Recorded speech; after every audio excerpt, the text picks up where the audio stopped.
Hello viewers, আজকে আপনাদের এমন একটি লতা গাছের সাথে পরিচয় করে দিব যার আগে কখনো আপনারা এই গাছটি দেখেন নাই। হয়তো দুই একজন এটা গাছটিকে চিনে থাকেন, কিন্তু এটা যে কি উপকারিতা তা আপনারা জানেন না। গ্রামে অনেকেই আমাদের এই অঞ্চলে এই গাছটির নাম বলে থাকে দধি পাতা অথবা মস্কালতা পাতা।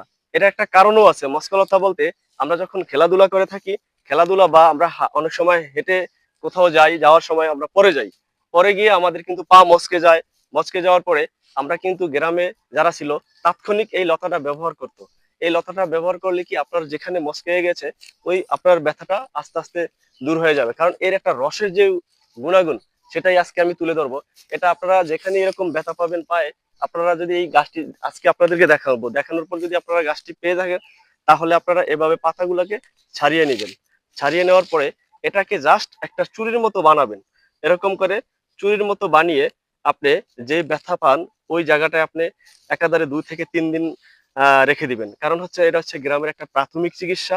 তাই আমরা যারা গ্রামে ছিলাম, একসময় আমরা যখন ফুটবল খেলতাম তখন আমরা কিন্তু এই পা মচকে গেলে ডাক্তারের কাছে না গিয়ে বেশিরভাগ সময় কিন্তু আমরা এই লতাটাকে এভাবে চুরি বানিয়ে আমরা আমাদের ওই ব্যথার জায়গায় ব্যবহার করতাম। ব্যবহার করলে কি হয়, আস্তে আস্তে দেখবেন আপনার 2-3 দিনের ভিতরে আপনার ওই মচকে গেছে যেখানে, ব্যথাটা কমে যাবে।